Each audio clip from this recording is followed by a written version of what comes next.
Hi, everybody. This is Phil Sims, and you're watching Fresh Cookies. Yo, what up, everybody? Welcome to a special Friday night edition of Fresh Cookies. Hope y'all are doing well. Got a great show planned for all y'all. As you know, Super Bowl is coming up. We have if you read the title of our episode, the week before the week leading up to the Super Bowl, the absolute worst.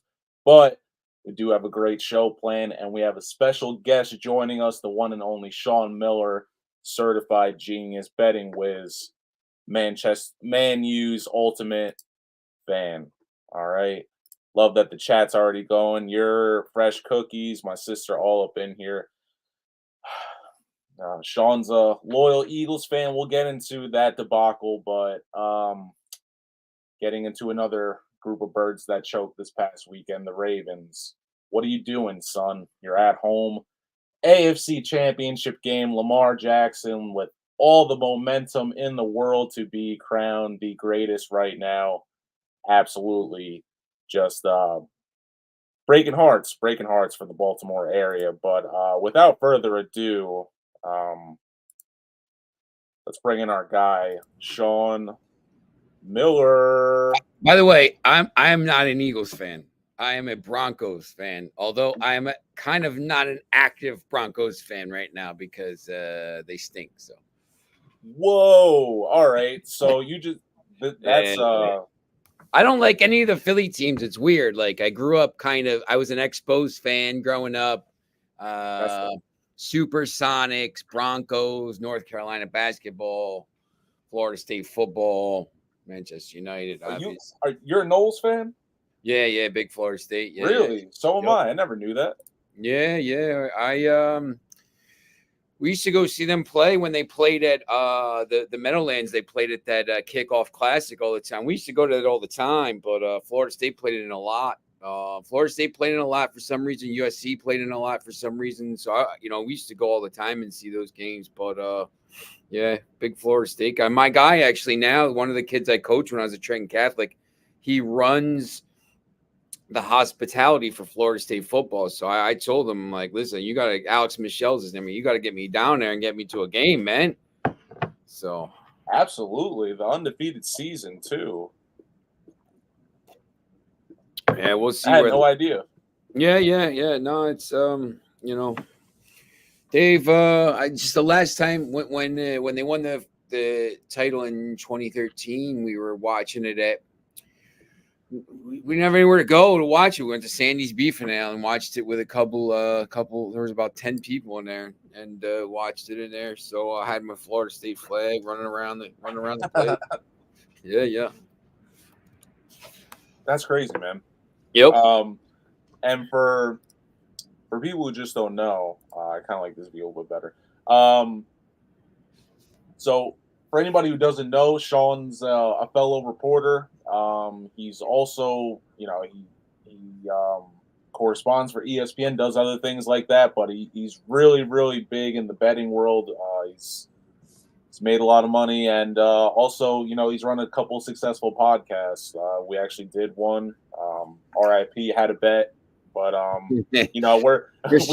we got something else coming for you guys. But that's right. Yep.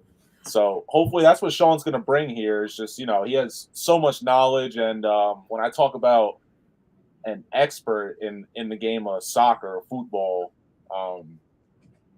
over in Europe, I mean, this guy's dedicated. 6-week trips. I'm jealous. I'm not even a huge soccer fan, but I told him it's on my bucket list. I got to go with him sometime. Yeah, I was over in December for a week now. It's a little tougher to get over there now for longer, but looking maybe to go over to Madrid and Manchester. Real Madrid's playing in the Champions League and in the league, and they got the new stadium built. Well, it's the same stadium, but they opened it and did some renovations. But Madrid's a little nicer in March than Manchester is, but weather-wise. Yeah, absolutely, man. Have you ever been to have you ever seen AC Milan at home? I gotta imagine that's probably beautiful. No, so I've been to games in England, Wales, Ireland, Amsterdam, so Netherlands, PSG. I went to Paris, all over Portugal, up and down Portugal, Spain, and Real, in Madrid, and Barcelona, and a couple other places. Belgium. I think that's it. Been to I really want to try to get east. You know, the Euros are this summer. So listen, if you're a soccer fan, this is a huge summer because the Euros are in Germany, but the Copa America is in America this year. It's the 100th. They had the Centenario in 2016, the 100th anniversary. They did it here in 20, and that was when Messi retired. And now they're having the one this summer, and it's going to be massive. I mean, they're playing a ton of games in New Jersey and Pennsylvania and Philadelphia. So, you know, Brazil. There's going to be 16 teams. You know, Brazil, Argentina, obviously U.S. So it's going to be pretty cool. So get to some of those. It's a big summer for the football. And, you know, for the, you know, there's only 1 week left of the NFL season. But we were talking at work today, you know, remember the USFL and the XFL merged. So, you know, that I think is going to be pretty, you know, I actually enjoyed the games last year, the games, you know, in March and April and May, you know, Saturday night games and stuff like that. But I think the games are going to be a lot better quality games. So, you know, you got that coming up as well. So, yeah, no, for sure, man. And you also got, well, I know that's not part of it, but you know, you also have just not transitioning, but just also adding on to there. You also have the Olympics and the World Baseball Classic too. So just a lot of just international play, I guess you could say. Just there's a lot of stuff coming up. You know, in the U.S. is going to be basically the main hub of this. Obviously, you know, we said Copa America. You know, in 2025, they're having this new FIFA Club World Cup. You know, they played this Club World Cup, you know, every year. It's basically like the winners of every continent, like the Champions League winner from Europe and, you know, CONCACAF and all this stuff. So in 2025, usually the World Cup is in America in 2026. So in 2025, and those sites will be released, I think tomorrow or Saturday, we'll know where they're playing all the games.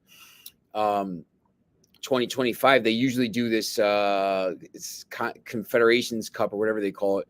But this is going to be the Club World Cup. There's going to be 32 teams coming over here for a month to play and basically to kind of showcase the stadiums that are going to be used in the World Cup. And it's going to be, you know, Manchester City and Chelsea and, you know, the Bayern Munich, massive teams from all over the world coming over for a tournament. And it's going to mean something. It's not going to be like the summer stuff where it's the, you know, the ICC or like you go pay $1,000 to see Manchester United and you see their sixth team. You know, it'll actually mean something. So that'll be really cool. So there's a lot of stuff coming up in America in the next few years.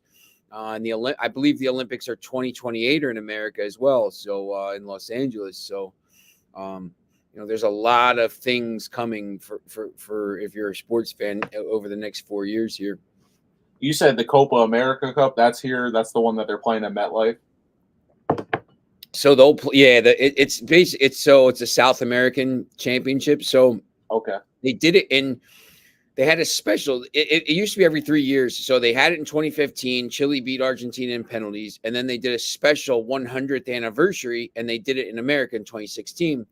So they played the final at MetLife. The final probably won't be at Met. It'll probably be in Dallas at Jerry World. But they played the final at MetLife, and it was ridiculous. It was Chile and Argentina again, and it was 0-0, and Messi missed a penalty, and Chile won again. But they had this, and it was just such a success that they're doing it again up here. To be honest, like the stadiums the infrastructure is so much. I mean, it's just the country's so much bigger, but you know the stadiums. You're not getting anywhere better to play than, you know, MetLife and Jerry. You know that where the Cowboys. Like, I mean that stadium was 110,000 people. You're not getting that in, you know, some of these other places. So I'm surprised by that. I feel like the soccer stadiums are bigger, but you've obviously, like I said, you spent Yeah. plenty of them. So you're saying that like an NFL stadium is bigger than the soccer stadium in Yeah, I Europe? mean, for most of them, I mean, like Borussia Dortmund holds 88,000. But if you go to, when I've been to a lot of games, I've been to Southampton away and some of these other places. When you go to Southampton, it's just a one level, same thing as Swansea. It's a one level bowl, so it holds about 40,000, but it's only one level. So basically, if you're in the stadium, you're in the lower level. There's not a bad seat in the place. It's almost like if you go to a basketball game at the Pleasure.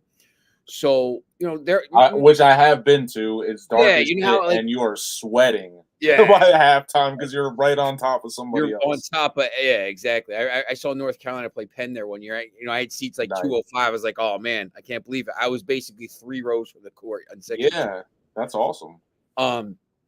But yeah, so the stadiums here, like this summer when they had the summer series, they did the Premier League. They actually did a double header at Lincoln Financial Field, and it was Brighton and Aston Villa and Newcastle and somebody else. But it was really cool. They did the 2 games one, but the stadiums are so much bigger. I mean, Manchester United holds 75,000. It's the biggest in England.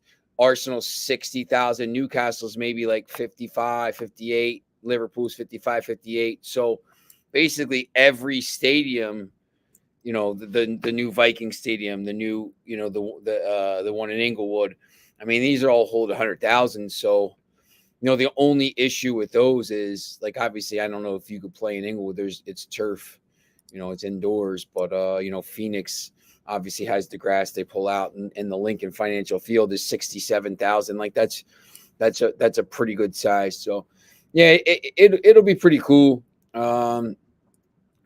There's the summer is usually a dead time for me. I'm a club guy. I'm a Manchester United guy. So, but when they have these other tournaments, it kind of helps get you through the month, because by the time that month goes by, they're playing from basically June 10th to July 10th.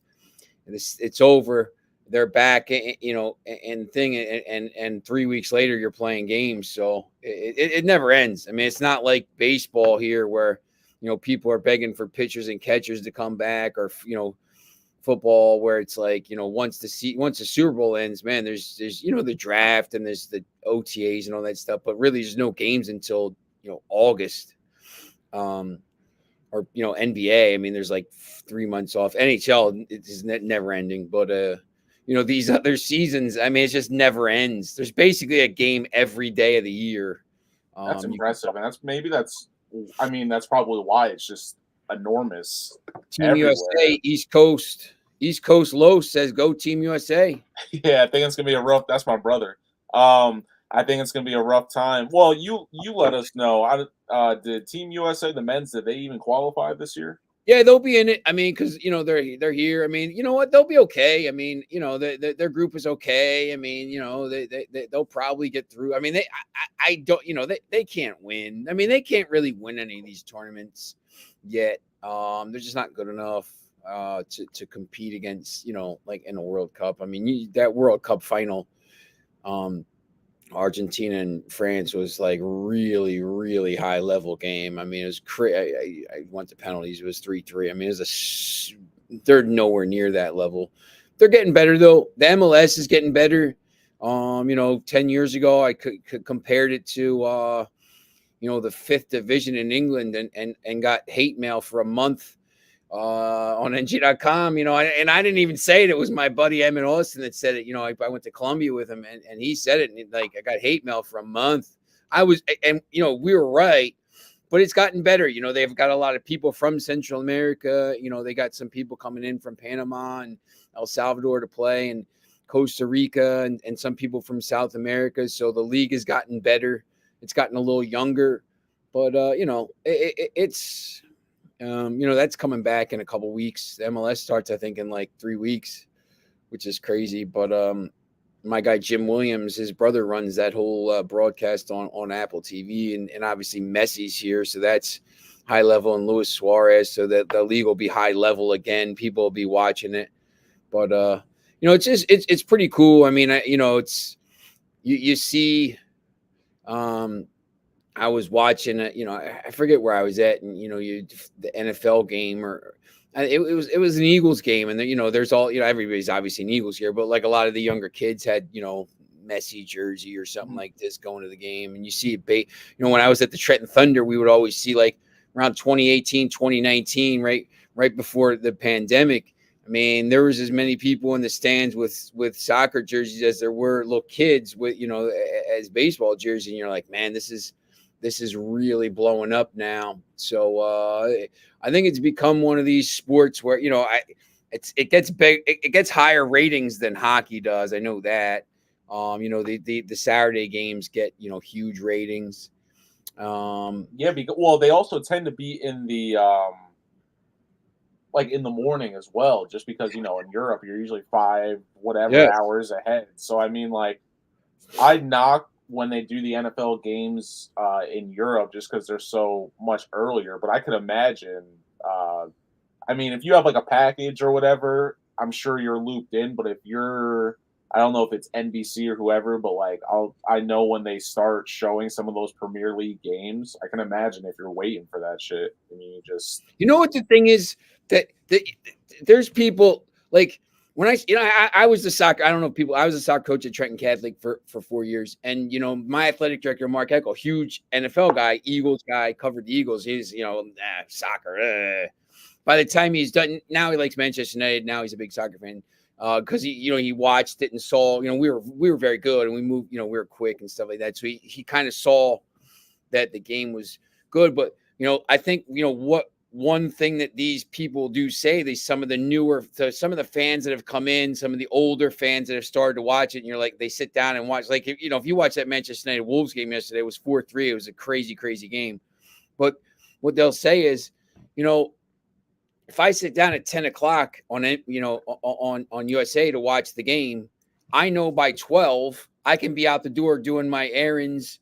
I know the game's over. If I want to watch Manchester United at 10 o'clock, the game's done by 12. I'm out the door. Like yesterday, I knew, like, I had to tutor at 5:45, and the game was at 3:15. I knew the game was going to be over, and I was going to be able to get to tutoring.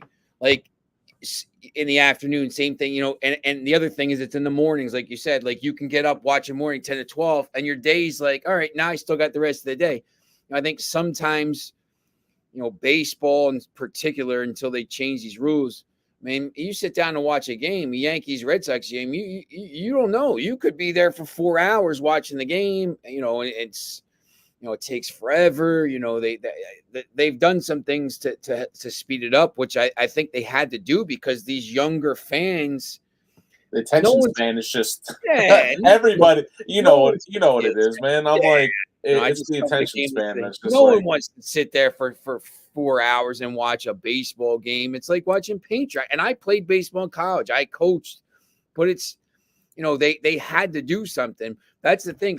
Soccer is very quick. The game moves. There's constant action. You're always like, I think the younger kids are getting more into it because they're playing it, because they don't have a lot of big attention span to sit there and, like, wait for the pitch to be thrown.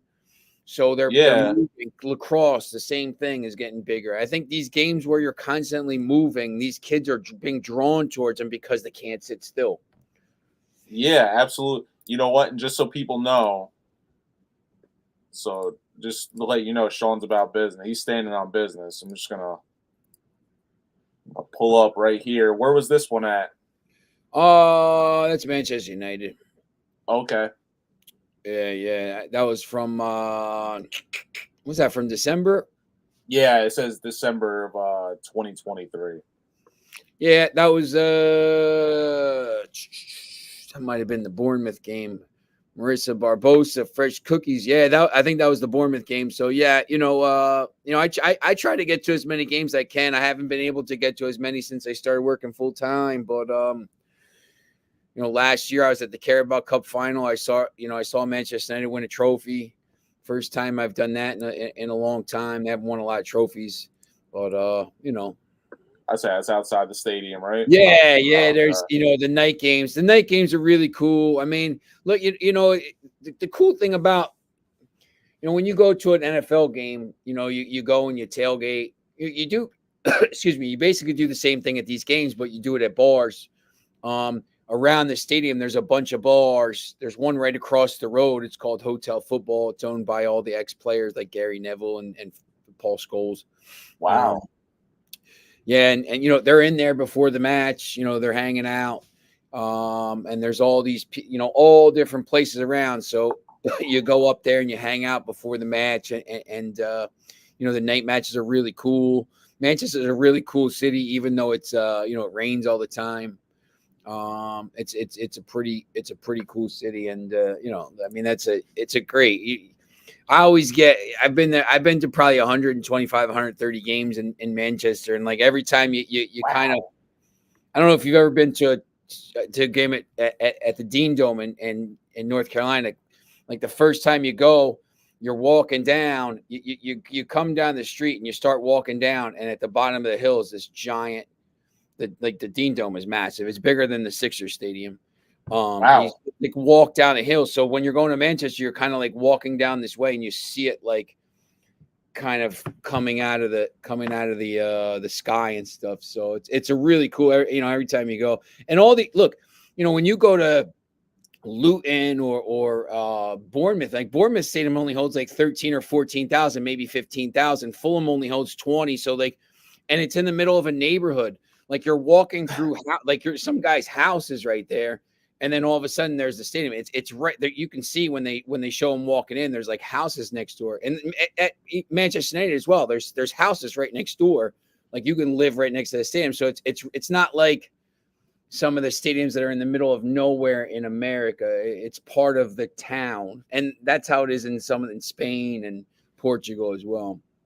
Yeah, I guess that makes sense with why people get so invested in these teams. I remember I worked at a grocery store. Two older gentlemen from I believe from Wales or England, whatever, but I believe Fulham was the club the one guy had tattooed on his arm, and he was like 70. But like it was just wild to see how deep it runs over there. So when you say it's in the residential area, I mean, it makes sense. Neighborhood. Fulham and Chelsea are about.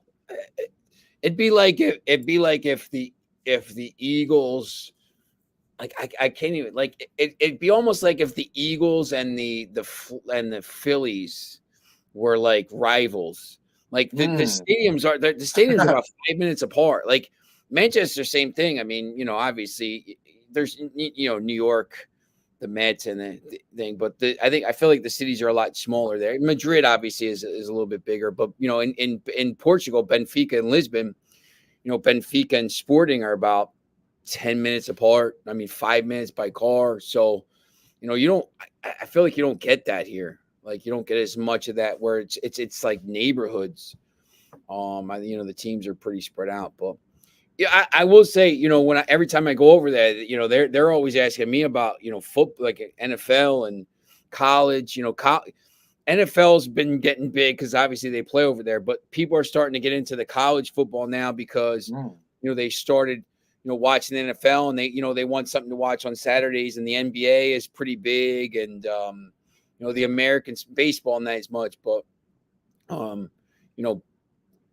NFL and college are pretty big. I mean, I'll see on my Twitter on Sunday nights, these guys are staying up till it's the 8:30 games kick off at 1:30 in the morning there, and people are up watching them. So that's for football. Yeah, yep. Wow. So the Sunday night football games kick off at 1:30 in the morning over there, and people stay up and watch them. I mean, it's pretty cool. I mean, they've kind of taken to they're basically the 51st state anyway, but they've taken to American culture and the sports there as much as kind of we have to the Premier League. Wow. So we actually have a good question in here. So maybe you want to kind of answer this, but basically, someone who watches soccer occasionally, obviously during the World Cup and the Olympics, what does the U.S. need to do to become an elite contender club? Okay. So for the World Cup, the first thing that has to happen, this is I've written about this multiple times. and it's not an easy fix. In America, it's a business. This game is a business, right? When you club soccer, like travel soccer, there's a million teams. There's these club teams, MLS pro teams, and the academy teams they have, the academy system. But And it's not always the best kids that get into shit like that too.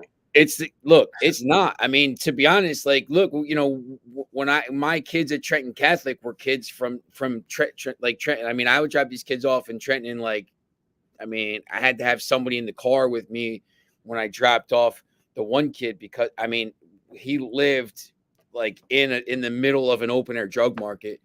I got pulled over a few times, and they're like, "What do you do?" And I'm like, "Look, I'm just dropping my kid off. Like, I'm trying to get him home safely." But these kids, it's all about money. The academies, PDA in New Jersey and Match Fit and stuff like this, it costs a lot of money to play in those academies, like $4,000, $5,000, $6,000, $7,000. These kids, these parent, like some parents, like in like inner cities or other places, middle America. I mean, I don't know if you have $7,000 plus travel. You're playing down in, you're traveling all over the place, hotel rooms and food and gas and things. It's probably $10,000, $12,000 a year. I mean, I would do a lot for my kids, but I mean, look, if I don't have that kind of money, what are you going to do? And when you go to, think about like Brazil and the population of the Brazil, and you've heard some stories. Anthony from Manchester United, like he grew up on the streets, like he learned all his tricks on the streets. The ones Alexis Sanchez, who played, he's Chilean. He played for Arsenal, Manchester United, and Inter. They asked him, like, how did you become a professional footballer? He goes, listen, when I was 12, like, I knew I was either going to be a professional footballer and feed my family, or I was going to be digging ditches for 16 hours a day. Like that was it. Like these, I think in America, sometimes we forget that, we're pretty, I'm trying to think of the word. I mean, it's a pretty good place to live. We get a lot of benefits from just the society living here. And I think our standard of living is a lot higher. When you talk to some of the kids, obviously as a reporter, I've gotten to talk to some of the kids from Pennington and some of these other schools that come in from Senegal. And these are 4 and 5 year boarding schools, by the way. And just to give people some context, Sean was a public school kid, very smart, went to Columbia School of Journalism. You said you played college baseball, right? Yeah, I played at Columbia. Yep. Yeah. So, and like I say, he's been involved with the soccer scene in the Mercer County area here in New Jersey. So, I mean, Pennington, Hun, these schools, they're, the tuitions, man. They're like 40, 50, 60,000. So, I mean, these kids come in and they get these great educations and go home and do stuff. But, in England, if you are very good, the academies bring you in and train you, like Manchester and whatever. All the teams have academies, and you're getting, you don't pay anything. They want you because they're running a bit, right? They want to be good. In America, you got to pay, and they miss out on so many kids from cities, from all over there. Think about France. Think about the French national team. The French national team was made up of people from all over, Africa, who've come there. The Francophone countries in Africa that have come there and lived. Their parents maybe came and lived in Paris. Paris is basically like a melting pot. I mean, like New York, for sure. From all the Francophone countries in Africa, the North Africa and Senegal and some of these other places. That's these kids, if it was America, they wouldn't have been found because they might not have had the money. I mean, there's a million stories like that in England. But they find these kids and bring them to the academy. In Brazil, they find these kids. So That's like the DR in baseball. Yeah. You hear about that, where it's They like, find when they kind of see you at an early age. I love one of my favorite movies, and it's an underrated movie. Anybody gets a chance to see it, Sugar. I feel like that movie is, I think it was made in like '09, but it's such a great portrayal of like how it is over there in DR. And then when you come over here, like, they hype them up. And then when you come over here, you realize how big the farm system is, and that you go to, I know you cover Trenton Thunder a lot. Yeah. Like you've probably seen guys move up, and you've probably seen some really talented guys that had promise that either they got hurt or they just never made it past, that level. You know what the thing is? The New York City has the most amount of Dominicans outside of the Dominican Republic in the world, right? So these kids, and probably a majority of the people that live there, they brought here, they came here for baseball and they didn't make it, and whatever, they go, but they don't go back to the DR. They stay in America and they open business. Like there's businesses in New York, and they become successful because of the standard of living here, and just they make something of themselves and whatnot. And I just think, in America, with the soccer specifically, until they start getting those kids, the kids that might not have any money, or the parents might not have money to do it, it doesn't. Some of these other sports, it doesn't take as much money to play. I mean, you see what, like, hockey is expensive too. So it's please. I had a parent tell me, I forget who it was. Oh no, I'm sorry. It was a coach.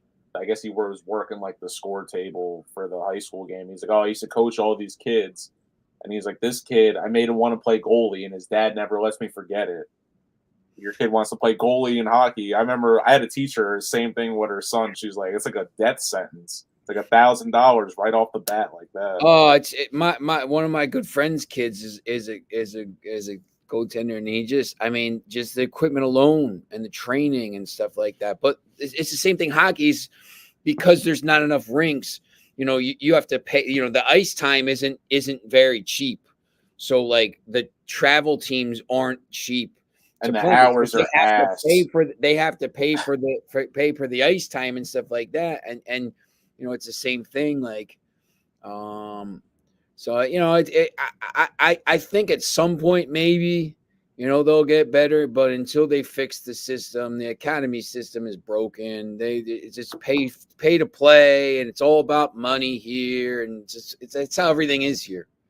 Honestly, man, and I'm glad that you said that, because it goes for a travel club for everything. AAU specifically for basketball, things of that nature. I think to a certain extent it relates to certain NFL players. Not to say that they haven't earned the right to be there, but it's just when you're placed in. You see it. If you have the money, you're able to play in these certain leagues, and I always joke, there's these kids that they'll be freshmen and sophomores at basketball, but for some, they have a UNC offer, and it's like I'm looking at their stats. They played like 10 games, and they have like less than 100 points total. So I just always attribute that to, well, they probably play some type of club ball, and they've been getting mad exposure over the summer, but they have no high school stats. The NFL right now, football is the only sport where the high school is more important than travel. Every other sport, there is no real travel. You have the 7-on-7 guys trying to break into that. Guess what? My nephew, it's starting in New Jersey. They're doing travel teams, and I heard that in the spring, right? They're doing it in the spring, and they're doing it in the summer, and they're doing these things. Because my nephew plays on one, the I forget what they're called, the Raiders or something like this, or the whatever. But every hockey, all travel, basketball, all AAU, like baseball. My buddy Kevin Schnall he's the associate head coach. He's going to be the head coach at Coastal Carolina, top 25 team in the country. people ask why Legion Baseball died, because if I'm I can't come see one. I have to Throwback want to RIP see Legion Baseball. one guy. Like if I have to come see a game just to see the one guy pitch, or I can go to Cobb or Jack Cust up in New Jersey, and they have 10 games going, and where they have the 4 Diamond fields. Nation. Diamond Nation, you can watch 4 games at once or wander around, and you can see in 3 days you can see 1,000 players and on turf, and it's all recorded. All turf, recorded. They don't get rained out. The games are going to be played, so you're going to be able to come up and see. If 5 and they're elite guys. Cobb in Georgia has these tournaments. Everybody comes down to them.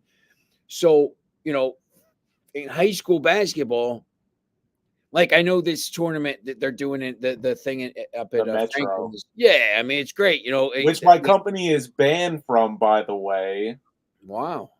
Yeah, we are banned from, by the way. Our first year, I didn't, thank goodness. Our first year, the organizer, Priya, whatever his name, he grabbed up one of our reporters, and it didn't end well. So basically, we got an email saying like, "Yeah, nah, you're basically never welcome to come to our thing." So it's so funny because every year it's coming up, we just kind of like we're like, okay, it's the Metro this weekend, so we're not allowed in. But I never met the guy. It's just I've heard so many stories from like such credible and dedicated guys that are photographers, and like even people that work for the schools that are playing in there. I mean, for those who don't understand what I may be saying, like they make you. It's a showcase, so they're going to have all these great teams from across the country and in New Jersey playing in one spot. But what they want you to do is basically promote their thing, and they give you kind of restrictions on when you can and can't post. And they're stricter than ESPN, so it's just kind of like at what point, and they don't have to disclose how much money they make, and they charge more than the actual state. Yeah, they charge the state. I think the state tournament, the max you could charge is $12 a ticket. They charge $30, and they don't have to disclose how much money they make or how much they give back. Yeah, all AAU. It's all a business. They run these tournaments. I look at Tuckahoe. Yeah, but like it's funny Tuckahoe soccer. That guy. There's been stories written about they make millions and millions and millions and millions of dollars, and you'll go down there. I used to coach. We used to go down there. We'd have an 8:00 game in December or March, and the fields were still frozen. And they're like, "You're not playing." Like, what do you mean? Like, it's a turf farm, so the turf can't get ruined, right? They're like, "Well, we can't go on the field." All right. Well, what's the deal? Like, we're not playing? Yeah, we're not going to give you your money back. We'll give you a credit for the next tournament. I'm like, what? Like, yeah, exactly. So they never give money back. They give credit. So it's all like, of course you're going to go, and like even if you come, like even if they give you a credit, it's like half price. So you're still paying to go next time. So it's like baseball. And you might not even get to bring all your guys. Exactly. Baseball, AAU. Basketball, AAU, hockey, AAU, swimming, AAU, wrestling, 100% AAU, all these things, volleyball, AAU. It's all travel, and it's it's all about money. Yeah, but NCAA is money too. NCAA is a joke at this point now too. It's all about money. That's exactly where I was about to go with it. I mean, we both like this is honestly like this is such an interesting time for high school sports right now with the transfer portal and everything, because it's just kind of like everything you've been told has just been thrown out the window in these last 2 years. Yep. And there's just almost certain stuff that goes on that you're just like, it blows my mind that I'm like, how is some of this stuff actually able to take place? And I mean, there's top football recruits in the state right now. It's so easy. It's so easy, I guess, to decommit, and then also like these kids transfer. Like I know kids that go to the SEC and then they're in the Big Ten It's ridiculous. This next kid, year, and then they're going to go play for like a Division I AA somewhere. Like, this kid from Petty, Noah Payne, this basketball player from Petty, He's going to He's score. on my list. I haven't gotten a chance to see him. He's going to score 700 points. He scored 663 points 2 years ago at Eastern. He's going to score 700 points. He's averaging 29 points a game. He's a PG. He's a fifth, like a reclass 5th-year guy. Every time I've seen this kid, he's lit up. He scored 30 against Pennington. He scores 30 again. I mean, the kid is phenomenal. He's a point guard scoring 30 a game. And this kid, you talk to him, you're like, I can't, I got some offers, some interest, but like all these coaches are like, this transfer portal's got us so messed up now. And, 5th-year guys, these guys are back for 6th year and 7th year. They get their COVID year, and you got to honor the scholarships. And it's like, when is this, like, at what point is this going to end?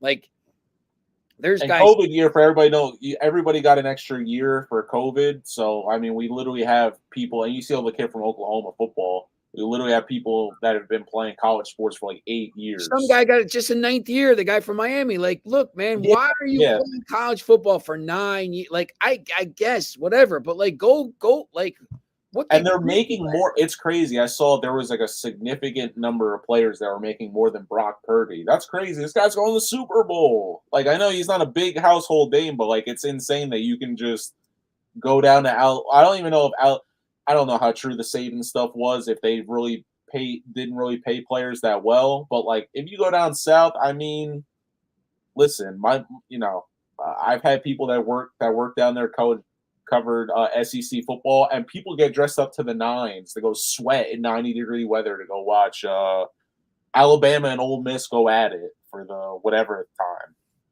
You know what I'm saying? Yeah, look, college is. I mean, it used to be, everybody knew like college players. Allen Iverson was driving $105,000 Mercedes on campus. That's why he got, that's why he went to the NBA as a sophomore. I mean, they were about to write that story in the Washington Post. I mean, it was open secret. You'd see him around campus. Like, we used to go visit my friend there, and you just see him. He would drive. Yeah, he would drive his car. Like I don't know if you ever. He wasn't even supposed to be there. I heard he was supposed to be. He had a scholarship for Notre Dame football, and then that whole bowling alley thing happened. Yep. Which was crazy to begin. Like, I mean, really, that was the fact that he's the only one that got singled out. He used to drive his car on campus, just like drive and park right next to the building. I mean, in Washington D.C., there's no parking, so like he would drive on campus, like telling people the way. So, like, I mean, it's always been there, but I mean, it's got to the point now where I'm like, well, first of all, like with I was excited this year about Florida State, and then the quarterback got hurt, and then they screwed him over, and it's just like, you know what, like it's all a joke. It was to get that to get an SEC team in there, and then they lost, and it's just like, look, man, now next year they're gonna have 12 teams, and the 13th team will be whatever. It's a joke at this point. It's all money, and it's like it's whoever has the most money. They're going into the transfer portal. Anybody that's half decent is going to go into the transfer portal and get like $1 million to go to these big schools. And you don't even have to, I mean, if you're making $1 million, $2 million, why not? Yeah, stay at school and make some money and whatever. But then you're going in. I just don't know, like, some of the motivation for these guys. Like, it's all about money at this point. Like, it's just, I mean, everything is, but I don't know. It's tough to watch, man. I can't, you see these guys moving all over the place and playing and being able to play. Like, just, if you're going to do that, just make it like wide open. Like, just make no rules. Just say, look, do whatever you want. You can do whatever you want. Yeah, well, that's what, like we've heard on a couple different shows. I'm referencing my brother and I, but we've heard on a couple different shows with the transfer portal stuff. It's hard to build culture because, like, you go somewhere, and it's like if you go to an Ohio State, I've been to that game before. The game, Ohio State versus Michigan at the Horseshoe. Like, they literally could lose every game. If they were to win that one, that's their whole season right there. That's why, like, them, OSU losing the last three is, it's amazing Ryan Day isn't fired because of that.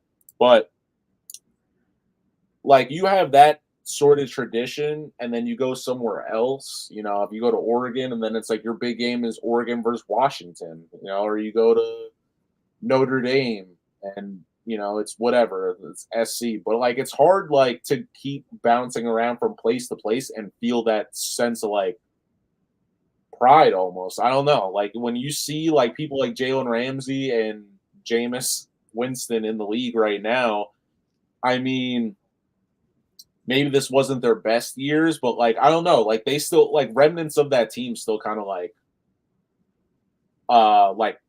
radiate off of them, if that makes any sense. You know what I'm saying? Like they'll be Knowles forever.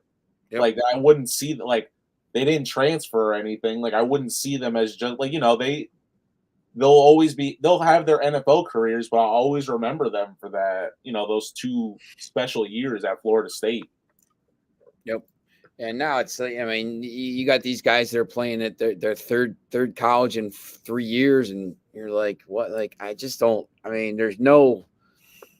How are you like? I just don't know how you're loyal to that. Like, this guy's moving around, and I understand when a coach leaves, and you want to follow the coach because he's the guy that recruited you and stuff like that. But it's just absolutely. Yeah, it's got to the point where you're like, I used to like college basketball better than the NBA. Just I would just think that, but now it's just like, man, these guys are all over the place, and you don't know who's going to be where, and these guys are throwing crazy cash at some of these, Kentucky and bringing all these guys in, and Duke and all this stuff. Like, I mean, Duke. And it's a different era, man. I know you're a big Tar Heel fan, and like I said, we worked together on the March Madness stuff. It's totally a different. And you know what? Obviously, with no Belichick and no Pete Carroll this year, it's it's a whole different era now for coaches. And like, I actually heard they were talking about, do you think it will be possible for them to sue for ageism just because you can get money for basically anything?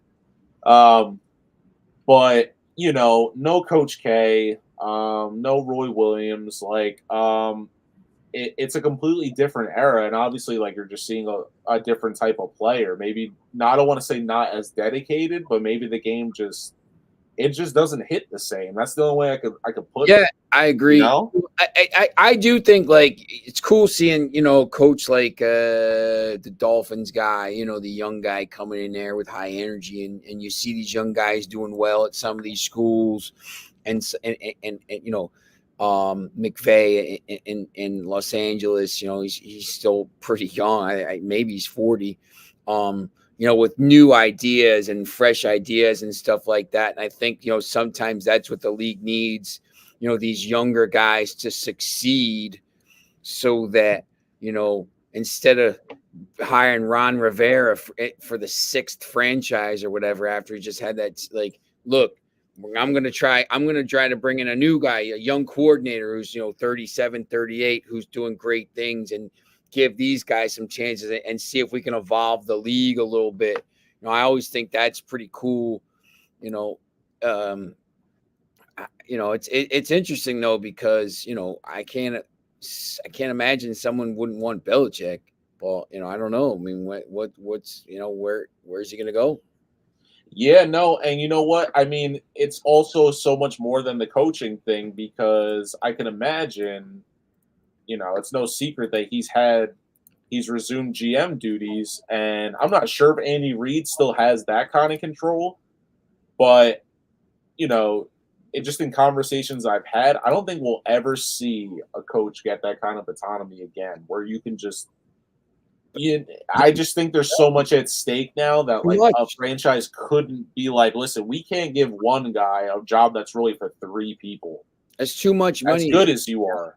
Belichick's picks have been terrible. Like, I mean, they haven't signed a first round picks in like forever. Kept him for a second deal. Our best first round pick has been Kyle Duggar, and he didn't even need to be a first round pick. because he was a Division 2, 3 person. You know what I'm saying? Like it's just, and it's look, I mean I'm not a huge analytics person, but like I understand like now. I mean, AI and data driven. I mean, I'm in a business where it's data driven stuff, and it's AI. Obviously it's big, and obviously it works if it's done properly. Like I don't think like once again you can't just be completely like the Yankees. You can't just be completely driven by the analytics. You have to have kind of someone in there that's like both. But I mean, Detroit Lions, look what we just saw. I mean, we're going to get back to the obviously talking a little bit about the NFL, and we're going to have Sean back on for the week leading up to the Super Bowl as well. Yep. But like, see, I want to give field goal. Yeah, like I don't have a problem with the as much with the first one. The first one they were up big, right? 24-7. They led 17 going into the half. Like that's what I'm saying. Like it's not only that you gave up the lead, but then I forgot how many the Niners scored, but it's like you gave up essentially 28 unanswered points. The second time you have to kick the field goal, because if you kick the field goal there, points on the road, like points on that's the like I'm not the biggest football expert, but I know that's what coach, some of the best of them time. They took the lead. They're on a huge roll. The first one, I don't have as much of a problem with. Look, if that's his thing, whatever, go for it. See if you can go for the kill, whatever. The second one, when they're down 3 and the 49ers like hadn't been stopped at all, and you're like, the momentum is all on their side, kick the field goal, tie it up, say, listen, we're gonna take a breath, we're gonna tie it up, and then we're going to try to go from there. Because even if they go down and score, you still need one score, right? I thought the second one, and just some of the play calling, whatever. But, people are calling for him to get fired. And I'm like, listen, the Lions were I wouldn't do that. For 30 years. Yeah, I wouldn't do that. Like, they won 13 games. They're in the NFC Championship game. Like, you can't, like, he just changed the whole franchise around in 2 years. Like they love essentially Babe Ruth did, because he called his shot. I'm sure you've seen the the meeting that he had. Yeah. He's like, guys, look at all these records. These are all old as shit.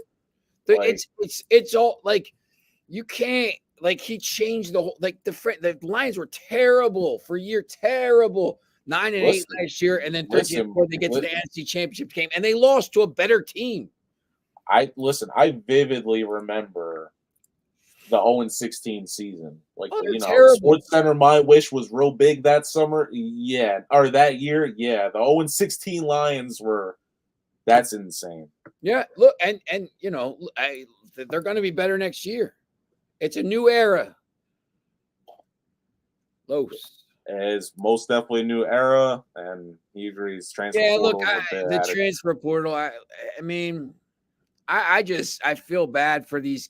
I've talked to a few of these kids, and you're just like, the kids, the recruiters are so bleak. I hear it sickens me. I've said it before. To hear a recruiter, Iowa. How about the kid from the quarterback, the kid that went to Iowa? He goes out Marco? there. Yeah, he goes out there, and they bring in the kid from Wisconsin. That's a shame, man. Marco's a great kid too, but like.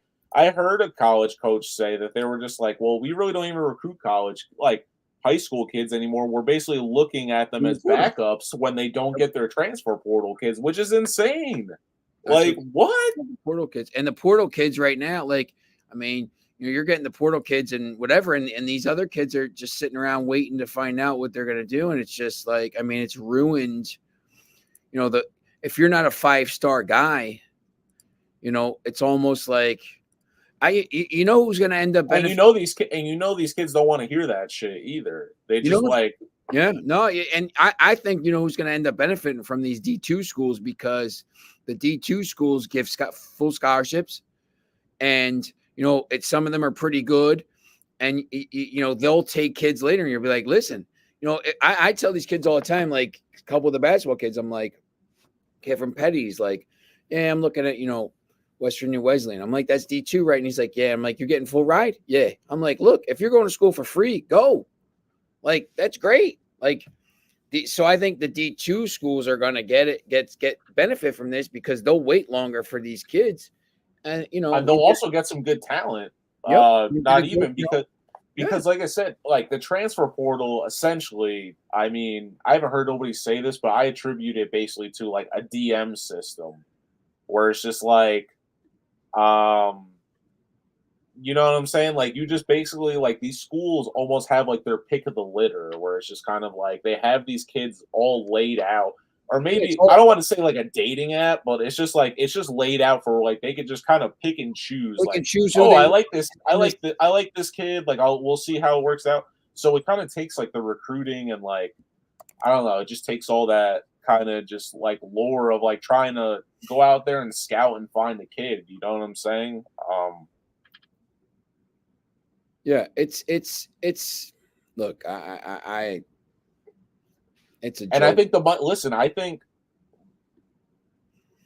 I don't want to say no knock because it has to obviously be a knock, but like someone like Mac Jones, listen, like nothing against the guy. I just don't. We'll see. Yeah, I mean, I could very well like eat my words right now, but I just don't think he was an NFL caliber quarterback. I think he played for a great college program and things of that nature, but I felt like in a way he was a product of just being able to always have good access, if that makes any sense. Yep. Whereas like you see somebody like a Lamar Jackson, like it was a foregone conclusion when that guy was like 10. It was probably like, yeah, no, you can just do shit naturally. Like you don't really need a lot of backing or things of that nature. And then it's like when it comes time for them to do it on their own,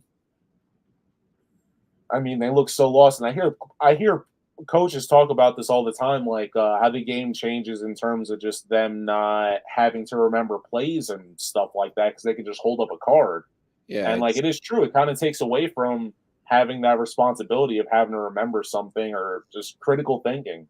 the SAT, I'm an SAT tutor. The Yeah. SAT has gone from basically, all those sections back in 2015, the 10 sections to, back to the 4 sections. Now it's a 2-hour test online.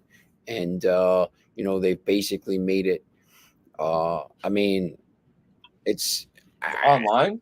yeah, it's all online. It's 2 hours because the kids can't sit for 4 hours anymore. And, the all this. I don't know. I mean, it just I almost got kicked out of my SAT because my stomach was growling. I took it forever ago. I mean, it's just like I don't know. It just seems like all this stuff now. It's just it's completely changing, and it's look, I don't sound like the grumpy old person because there's always change is always good for sports. I think you have to evolve with the times, but it's tough, man. Some of these changes they're making for the NCAA is they're not making the sport any better. I mean, it's going to get to the point with football where they're going to do. It's just going to be the money, the SEC, Big Ten, whatever, Big Eight. I don't even know if the AC, those big schools will be in one, and like the rest of the schools will be in the other, and you'll have 2 separate tournaments. Basically, it'll be like 3 divisions, division FBS, FCS, or whatever they call the thing. 1, 2, and 3 of Division 1, and you just like these other schools because you can't if you're Boise State or something, you're not keeping up with Alabama.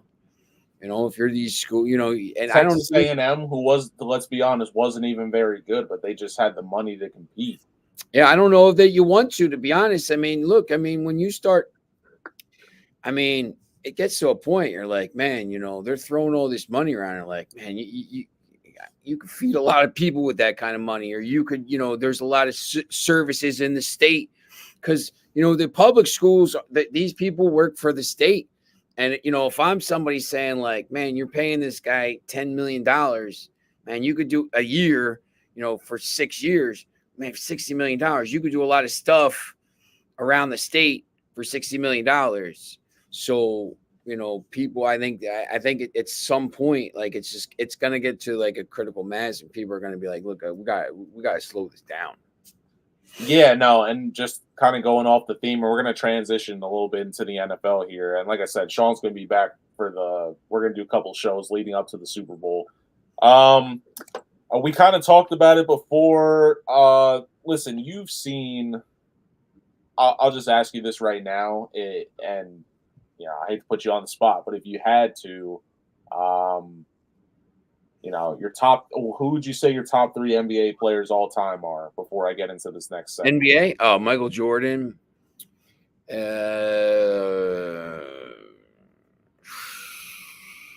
Probably, Wilt has to probably be in there. I'm not a huge LeBron guy. I guess he's probably there, but, I think you can make the case like maybe Kobe.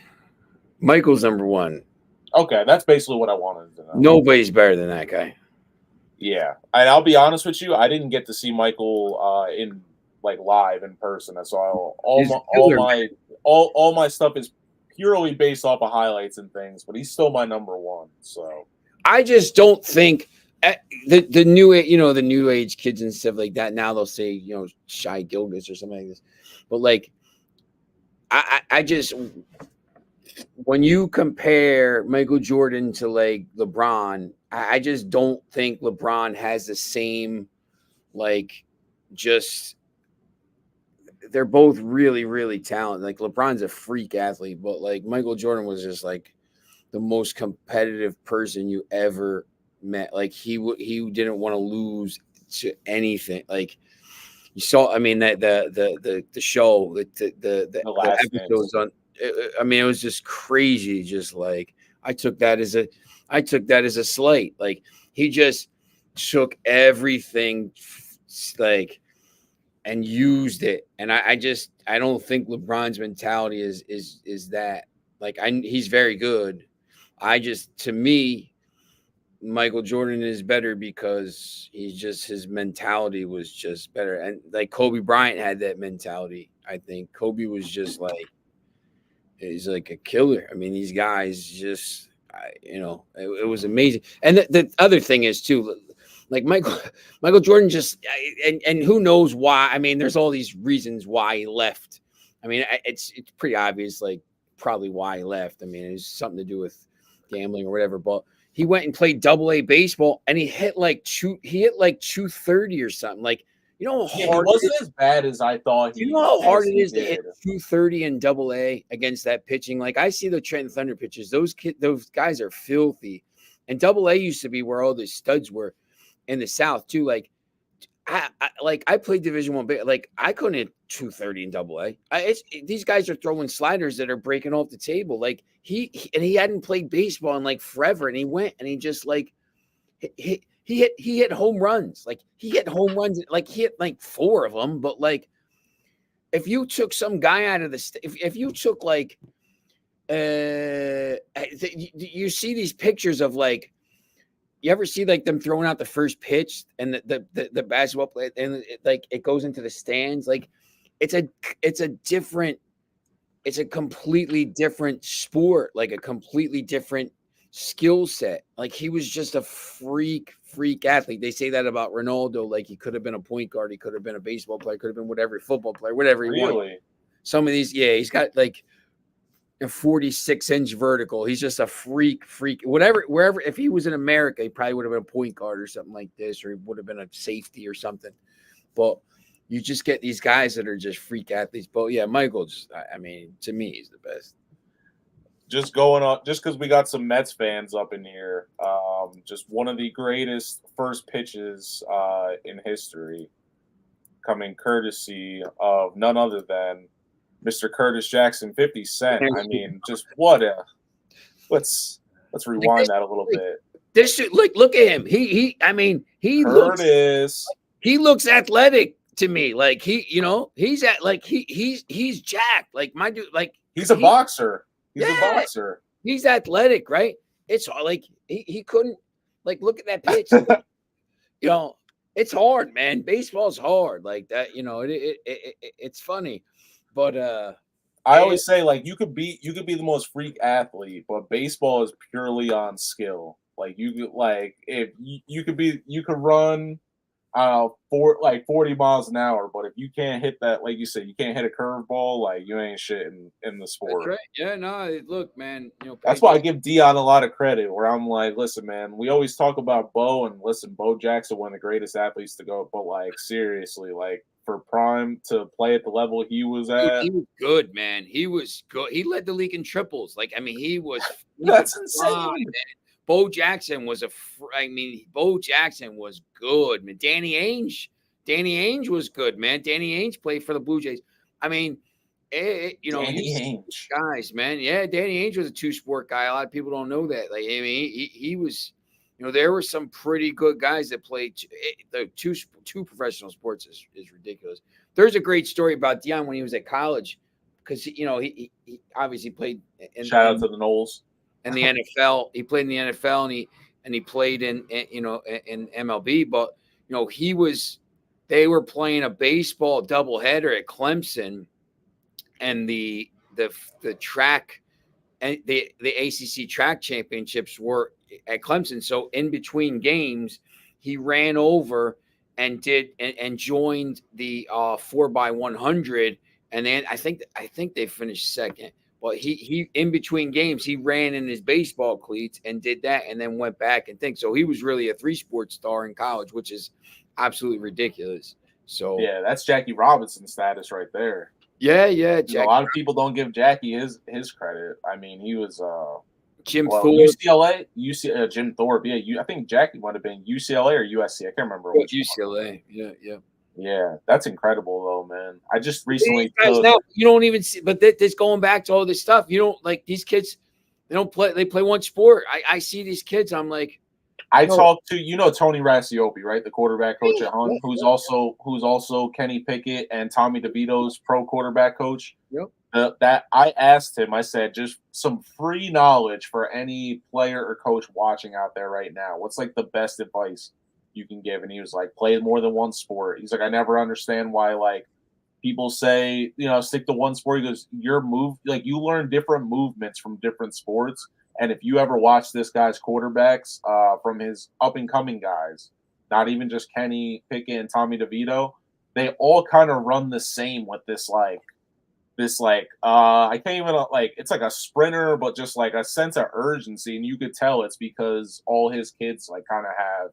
I don't know. He was a 3-sport guy, but he just, like he said, like different sports will teach you different movements and grow different muscles. So I mean, there's a kid, Destin Evans at Pennington. I mean, he was a football player at Pennington that got hurt. I mean, Penn State's looking at him to play, wide receiver and safety. I mean, he's 6'5". And now he's looking at basketball. MJ is the greatest because he made playing basketball so easy that anyone could do it. Yeah, I mean, he's after North Carolina won the title in 2009. Which he was a hell of a college basketball player, man. I mean, he was the player of the year. Moments. He had some moments. He was in the team hotel we were in the team hotel because North Carolina won up in Detroit, and you just don't realize how big the guy is, man. That's the thing about NBA. 6'6", right? Yeah, he's a monster. Like and he's just big. Like when you said about Bird too, they're like, you don't realize Bird was like almost 6'9". Yeah, these guys, you don't understand, like, because when you watch them on TV, you can't tell how big they are. Like some of the guards look small, but they're not. They're 6'3" and 6'4". I mean, if you go up to a 6'4" person in pub, like they're monsters. I got a chance to drive from Mark Eccles. They did an Eagles NFL show all over Philadelphia, Manny Brown's and in these places. And I got a chance to drive these players. And you just don't, Stacey Andrews was the first guy I drove. He was an offensive lineman. He went to Arkansas. He played for the Eagles. He was 6'8", 360 pounds, and he took up the entire door frame. And you're just like, dude, this guy is absolutely massive. Like Michael Vick is shorter than me. He's like 5'10", 5'11", but his shoulders are massive. Like he's just a massive guy. Even like some of the corners, Like these guys are 6'1", 6'2", but the linebackers, like Ray Lewis, he was like 6'5", 260. He was an absolute monster of a like. You just don't realize how big that is, and you see him, and you're just like his whole hand, like his hand takes up your whole hand, and you're just like, dude, these guys are just huge, and it's tough to see on TV, but you see it, when you do high school games, you start to see some of these high school kids, but they're not like filled out yet. And I remember North Carolina when they won the national championship in '93. They were in the preseason NIT, and they came to Columbia to train in our gym, and the whole team walked in. It was like Eric Montross and all these guys, and they're like 6'10", 6'11", 7 foot, and I'm just like, you're just looking at me like, Jesus, these guys are massive, massive humans. But you see them, and it's amazing that the athletic skills they can do at the size they are, how fast they are. Like these guys 6'5", these linemen, the linemen at the combine, they're saying, one of the workouts, I forget who it was. He's running like he's 6'5", 300 pounds, running a 4.9 40. Like that's a rhino. That's a freakishly, like, it's ridiculous. These guys should not be. I mean, I couldn't run a sub. I don't even know what I would run right now, but like even when I was fast, like that's like freakishly fast. That's the thing that the games now, the level of play at these. I mean, these guys are getting so well tuned and trained and all year round that it's just, you get to the point where these guys, I mean, it's just, you don't know how much higher the level of play can get. Yeah, no. I mean, what I got a question for you. What do you make of Caleb Williams and this whole thing going on with the Bears? With the Bears? Yeah. I'm not a big fan of Caleb Williams, to be honest with you. Just speaking from a straight Patriots fan perspective, and I guess it kind of also balloons into just how I view it in general. I don't want any of these college quarterbacks coming out. I'm not sold on this draft class. I kind of want a Bo Nix, but even him, I'd much rather the Pats go with a veteran quarterback. And I think what we saw with someone like Jake Browning, I don't think it's a bad idea to kind of get one of these backup journeymen just because they've kind of been there and seen enough. But just kind of answering your question, listen, John Elway did the same thing, so I would be kind of hypocritical to knock this kid. We don't know how good he's going to be, but just off projection, I don't think he's going to be as good as John Elway. So I just think it's a lot of gall.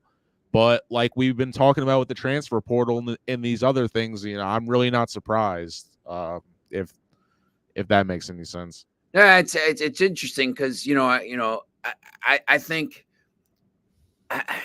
is Drake May, he's actually the more prototypical size. When you talk about the draft last year, and CJ Stroud falling to Houston and basically changing the whole organization, him and Will Anderson, because obviously Will Anderson was the best player in the draft. Do you think that was more on the coach, the team he went to, or do you think that was purely on CJ? Like, do you think CJ still has the same success if he goes to Carolina and vice versa with Bryce Young? No, I think it was just a perfect fit.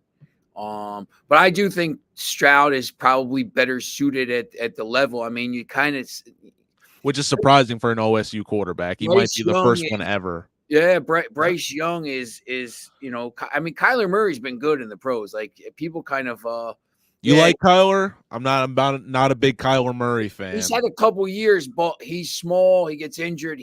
But that's how Bryce Young is. I mean, they're the same type of size-ish. They're a little bit smaller. Caleb Young. That's how I felt about Tua before this year, because I thought Tua should have retired, and he kind of proved me wrong just because he figured out, hey, I'm small as shit, and I need to get the ball out quick. Otherwise, I'm going to be doing That's how Drake May is. But Drake May is big. I mean, he's got the size. Like, Drake May is a little bit bigger, and he's kind of the guy they're saying second. He's like maybe the CJ Stroud-ish kind of guy where, if May goes to Washington, or even maybe falls to, I don't think he'll fall to 3 at the Patriots. It looks like May's going to go second, but really the best player in the draft is probably Marvin Harrison.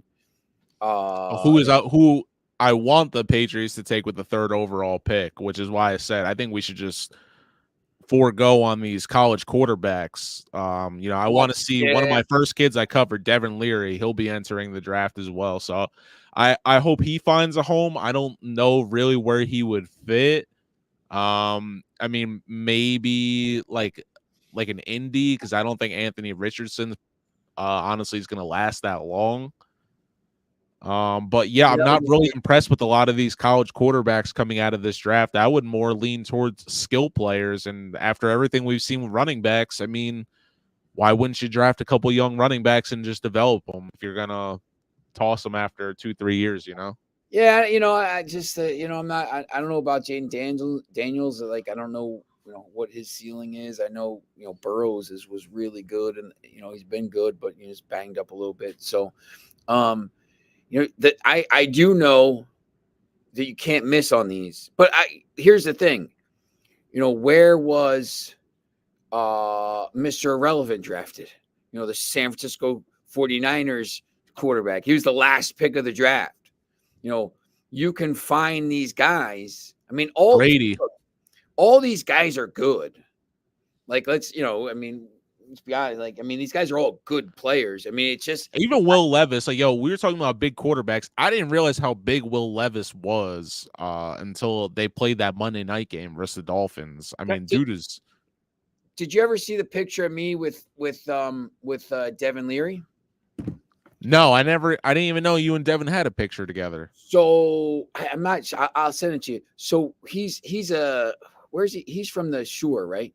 No, so it's funny. Right? I actually covered him when I was in college for Fox 29 Philadelphia. He went to Timber Creek High School in Sicklerville.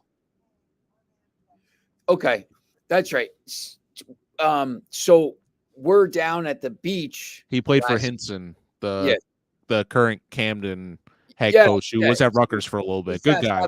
So he's down. We're down at the in Wildwood in the summer. We're playing the football game on the beach, and this kid walks up, and he's got a huge chain on, and he's got I think it was Kentucky. I think it was Kentucky because he played somewhere before Kentucky. He went to NC State. NC State. And, he had the flip-flops on, and he comes up, and he starts throwing the ball, and he's just throwing missiles and just knocking every cone off, right? I'm like, who the hell is this guy? And I'm like, I see his chain is DL14. So he's there. Nice kid. Yeah, it's great. So he was there. So like, if you wanted a kid to go to the NFL, it would probably be this kid. So he's there, he's there with his girlfriend or whoever. There are a couple other people. So I'm like, who is that?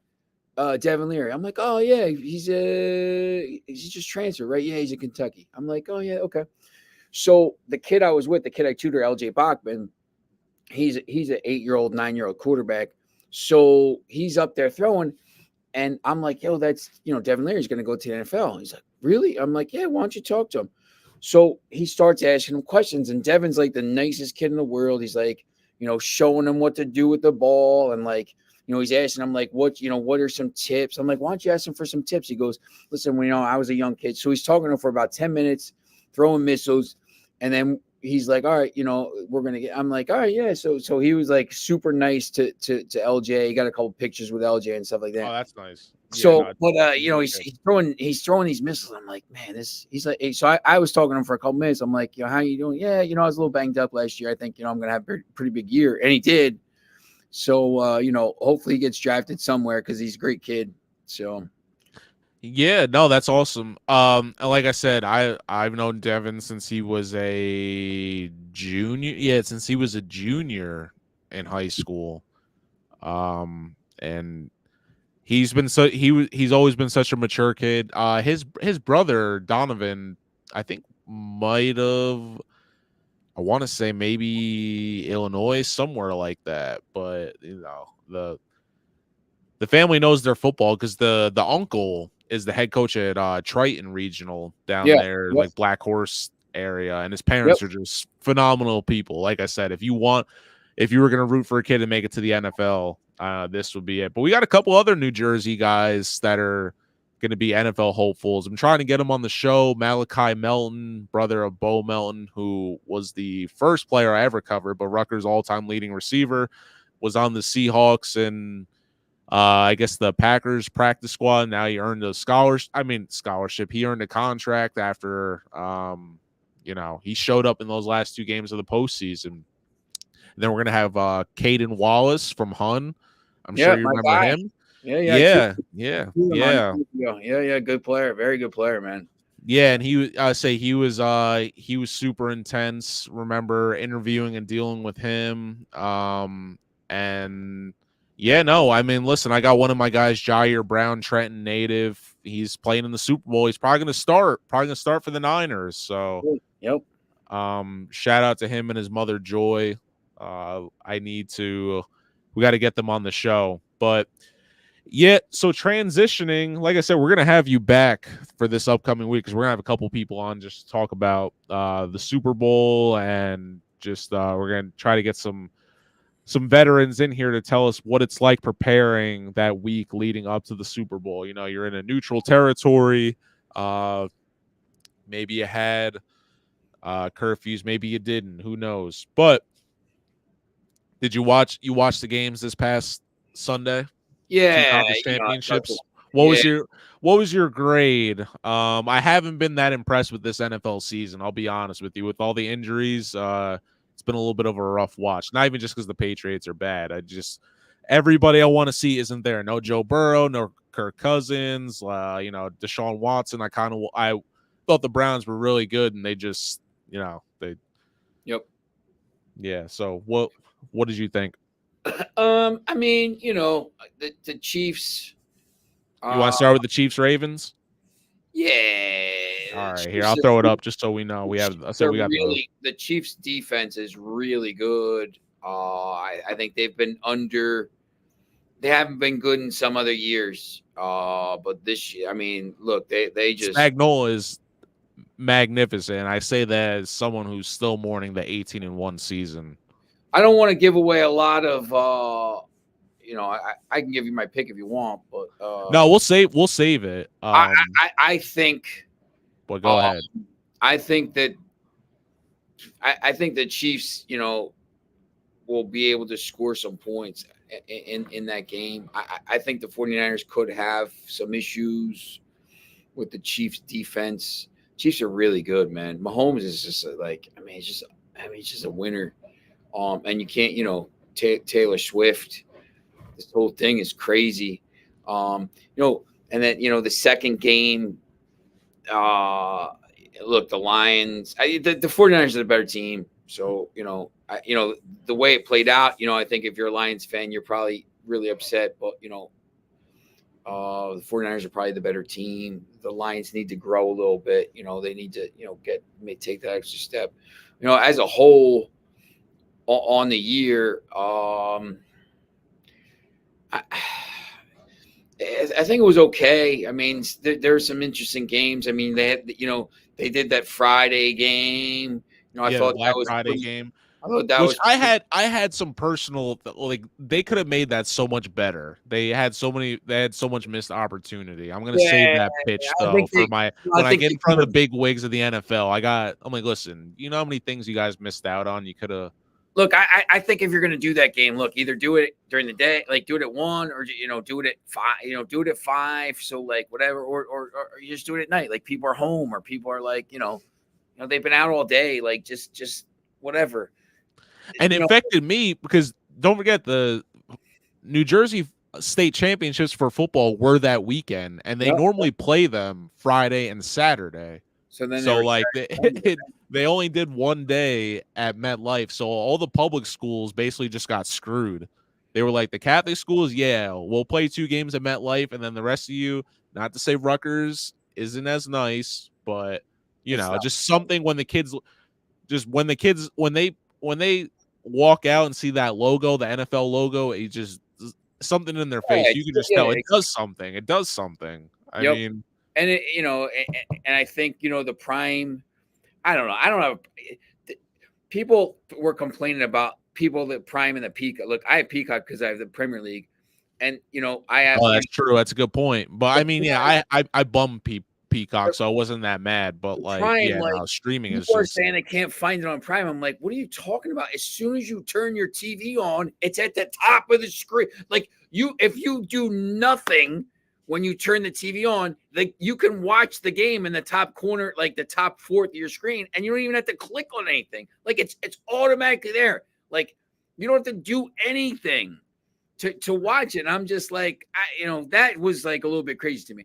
I mean, people are like, streaming. I'm like, look, man, streaming is where it's at. Like, you got to get used to it. Like, everything is, MLS is on Apple. Like, it's just where it's at. I have IPTV, so like, I can watch all this stuff. It's all streaming anyway. Like, I haven't had cable in, I don't even know, like 8 years or something like this. But like, I think they're trying some new things. It's only going to get better. Like it's going to get to the point probably soon where there's going to be, 5 nights a week. I think they're going to spread it out. football. Yeah, I think they'll probably spread it out even more. Because look, during COVID, they were playing those random Tuesday games and like Yeah, I was waiting. It was a stat we didn't get to see, but I was waiting for the day we were going to say this is the first time in history an NFL game was played on every day of the week. Yeah. I forget which day we lost. I think it was Friday that we lost out on. But I was calling it. I was like, Wednesday game. There was COVID Tuesday games, and they were playing like 2 COVID Tuesday games and stuff. And you're just like, and everyone was like, it's COVID. Like, but you're like, you know what? Like, everyone was at home, and you're like, man, just like, I don't know, like at some point, it's almost better than playing because Monday, or Sunday, Thursday's tough. But if you're playing Tuesday, and then you don't play again till whatever the following, say, hey, if you're going to play on Tuesday, you're going to play on Wednesday, you're going to have your bye next. If you're going to move, we're going to move the teams with a bye to like Tuesday or something like this. And you can make that schedule like you Tuesday and then you have a bye and then you don't play again, or Wednesday and then you have a bye and you don't play again. Like you could do something like that. So like I just think at some point it's going to get to that, where they're playing. I mean, you see what college does. I mean, college plays Tuesday, Wednesday, Thursday, Friday, Saturday now. Yeah, no, I mean, I can't tell you how many times I came home from doing a high school football game on Friday and I caught the Colorado game at midnight. I was like, I mean, this is a treat for me because I get to watch it. But I'm like, if I wasn't up right now, I probably wouldn't be tuning in to watch Colorado versus. Yeah, no, that's the thing. But it's now like ESPN Plus and all this stuff. I mean, it's just. They just put every game on because someone's going to watch it. Like, you charge them $6 a month and, you put these games on, and if it's there, like someone will watch it. Someone's going to be tuning. But even if it doesn't, they're paying for the app anyway. So like, look, you're paying for it. You might as well watch it. So stuff like that. So before we go into our next thing, just what was your assessment with the Lions and the 49ers? I mean, were you really just give your opinion. I mean, were you really hard on the play calling from the Lions, or do you think the Niners were just the overall team and they were going to win, no doubt? Yeah, I had the 49ers in the game. Same. I actually thought, I mean, the way, like, once again, the way it played out, like the Lions probably like should have won, once they get up by 17, but football is a big momentum game. The 49ers are a better team, clearly. I think the Lions played almost a perfect game. I mean, look, they scored 31 points. I think, with Goff at quarterback, I'm not a real big Goff fan. Step up this year though. I say, yeah, I do have to give. I mean, I didn't know how the hell that was gonna. I mean, the first game, I'm like, whatever. That was kind of a fluke. You had Tony dropping 3 passes there at the end. Yeah. But Goff, I was really, really impressed with him. I don't think he could win a comeback player of the year because I mean he wasn't hurt or anything. And to be honest, I talk about this with people. I don't like if they're gonna give. I don't know how they can give it to DeMar Hamlin, like the comeback player of the year. I understand what he went through, but like that reward. I mean that award is reserved for people that like have actually like had crazy amazing like when AP tore his ACL, Adrian Peterson, and came back, like that was an incredible feat.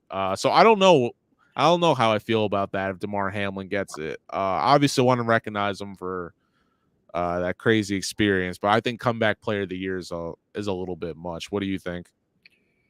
Yeah, I mean that's you give him a courage award or something like this. I mean, look to I as a Manchester United fan, Christian Eriksen died on the field at the Euros, and they revived him right on the field. I mean, he's dead. Wow. Yeah, he was dead for his heart stopped. He's still kicking now.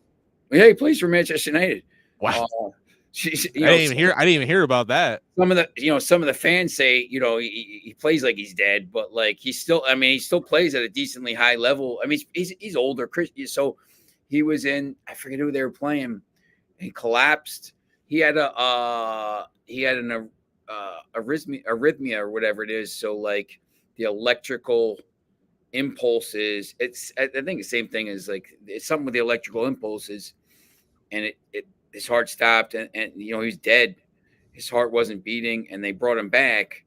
I think he plays with the pacemaker now because it's not like a arteries or whatever. It's just something with like the electrical signal from your brain or something it was off. So it's scary. It happens. I guess that's what happens sometimes with these athletes. I think when they collapse, some die and some don't, like Hank Gathers and stuff. It's just like an electrical signal, and so he plays with a pacemaker, I guess, now, and he's fine. But yeah, I mean to come back and to play any sport at that level. I mean, these guys are, you're playing football. I mean, you're constantly, you're hitting and you're doing, it's an impact sport. Soccer, you're running 15 kilometers and 10 miles a game. I mean, it's not easy. I'm sure it's not easy on your heart. But yeah, I think he's going to get it because all the PR and stuff like that. But, I think, Joe Flacco and that's who I was saying. I mean, that guy wasn't he working at like a Taco Bell or something like? Maybe I didn't hear nothing about a Taco Bell. I know he wasn't working. I know he wasn't starting in the NFL. Like, it's Hey, that's the pride of the University of Delaware right there. Yeah, that's right. Yep. So like I said at the beginning when Sean jumped on, obviously one of the betting experts, I'd say one of the better betting experts that I've run into. What this football season what were some bets that maybe what do you think your biggest bet that you hit if you did? And just what were some of the trends or maybe something you learned this season betting, this NFL season betting? Most of the NFL ones that I won were combined with other sports, soccer, whatever. I had some parlays for $500, $600. I'm a big favorite guy. I'm not a big, I don't look for underdogs. I'll put a couple favorites together, 3 or 4 favorites together and get it to plus money. Usually what I'll look for, my secret is that, I'll go and I'll try to find like the 3 biggest lines on the week, the Chiefs minus 12 or something like this, 49ers minus 10, something, and maybe bet it down to minus 5. It used to be you could do 6.5, right? Because the extra point was a gimme. You can't do that now because these extra points are they're not gimmies. So yeah, no, they're definitely not. So you can't do 6.5. So usually I'll do 5.5, or 5 or something like this, and put 3 of them together, and you get a decent amount. I mean, I just the teams at the top, the teams that are winning all the time, if you're going 13-4 or something like this, you're probably, you're doing, you bet 3 or 4 teams that are going 13-4. Yeah, you're going to lose a couple, but you're over the course of the season, you're going to win more than you're going to lose. It's the same thing I do with the Premier League, to be honest, or really soccer. I mean, just how do you bet in soccer? I mean, I same thing. I mean, I just try to find elite teams that are playing like, sometimes. I mean, now it's like. Do you bet a goal scorer? Oh yeah, I bet Mark Rashford yesterday because there was all the stuff going on around him. He was out drinking and stuff.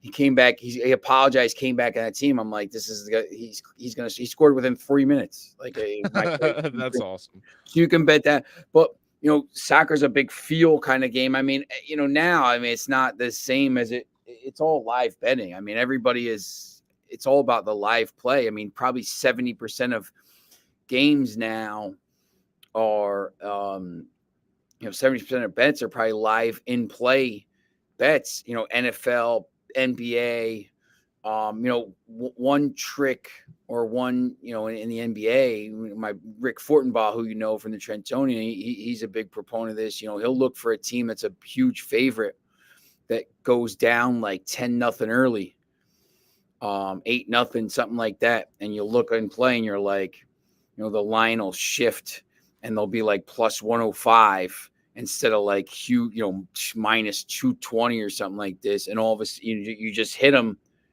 when they're plus 105 and, they'll end up winning by 10 or something like this because it's so early in the game. And you just be quicker than the books. That's kind of, what you can do.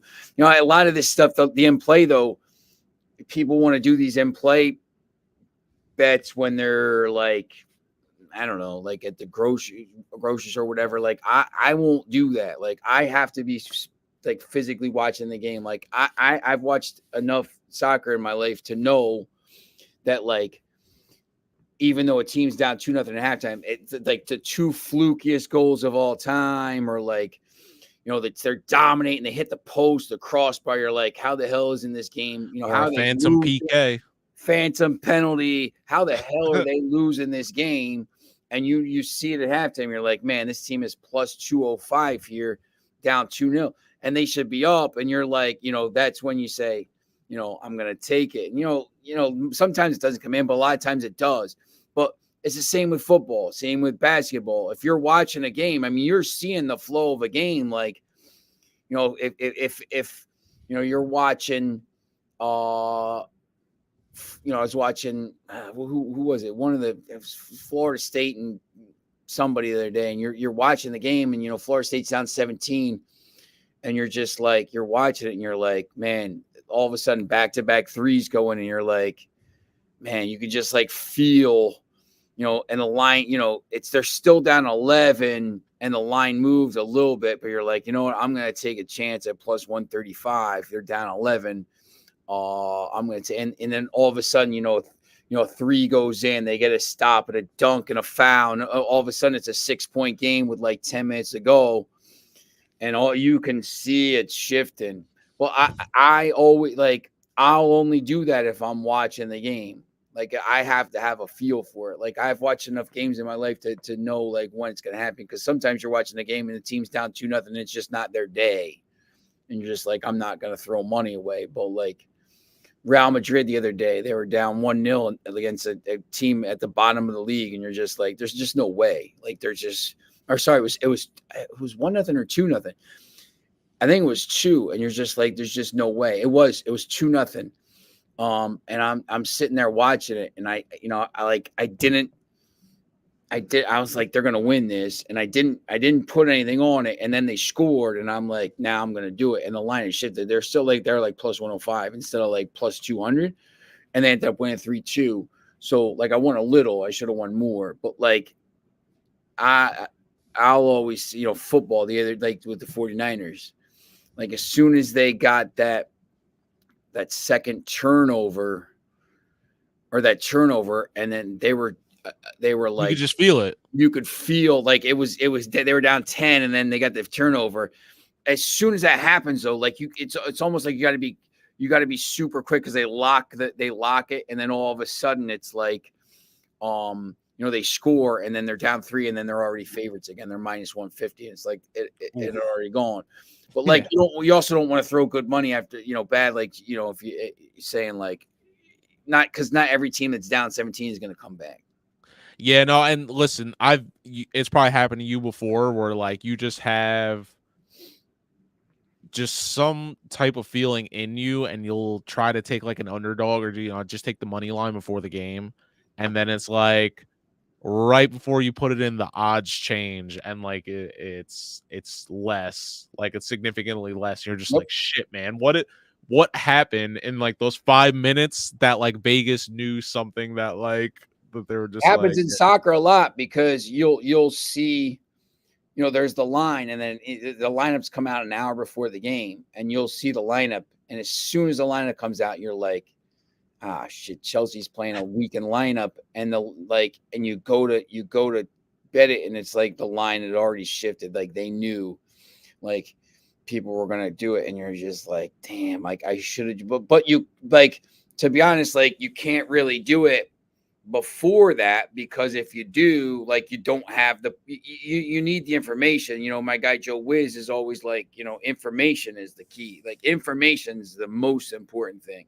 Like, if you have information, it could be anything, like, the statistics, the wind, the weather, anything. And you think it's going to be, that shit matters, man. You go to Pro Football Reference. They have the weather in there on the stat report. Yep. 100% it matters. I'm like you got to look back. That's why like I don't think it was just Drew Brees. I just think the Saints historically they're awful outside. So it's like, if you got the Saints on the road, the one saving grace would have been Drew Brees in the past. But like, if they would have had to go play in Lambeau, forget about it. They'd be dead in the water. Think about this, man. Think about it in college, like college basketball. Like,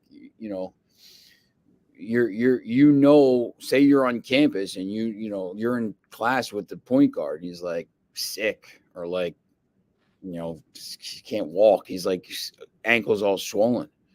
Like people know stuff. Like people find stuff out. I mean, there's always, and sometimes the lines don't move, and like you just like they say they kind of wait, and then right before they put it in, and then like and 10 minutes later, 10 minutes before the game, when the ESPN broadcast starts, hey, listen, this guy's going to be out tonight. He sprained his ankle in practice, and he tried to give it a go, and it's all like nonsense because his ankle's like blown up like a balloon.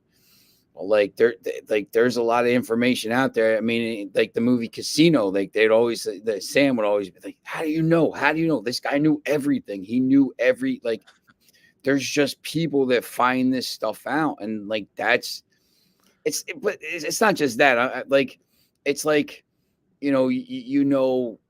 this guy is, 3-12 on Monday Night Football. Like he's just not a Monday Night Football guy, like under the lights or whatever. And, you take that into account. And sometimes, you get a guy quarterback in a team, the Vikings, I think they had some crazy stat, or it was like Monday Night stat or something. They're terrible. Yeah, I think it was Cousins. Cousins, yeah, it's terrible. He had some wild Monday Night stat. He finally won this year. Yeah, something like that. We really didn't get to see a lot of him. So yeah, and you're just like, I mean, at some point, like that stuff has to like you're just like, I don't know if it's just a jinx or if you believe in that stuff or whatever, but like those numbers, statistics matter in that stuff. Like when you see like this team is 12, we're gonna save our Super Bowl picks, but yeah, some people already eager for your the biggest lock, and this will be a prop 100%. How many times they show Taylor Swift on TV? They have to have that as a prop. It's 100% going to be. What would you say the over Over. under is though? 5? No, got to be more than that. They showed her 5 times in the first half the other day, probably 8. Whatever it is, it's over. They're going to show her 1,000,000 times, like 1,000,000 every single time they can show her. They're going to show her. It's huge right now. So it's funny that you say that. Let me see if I still have it. I had to switch my setup for a second. I always bet tails, Los, before the game even starts.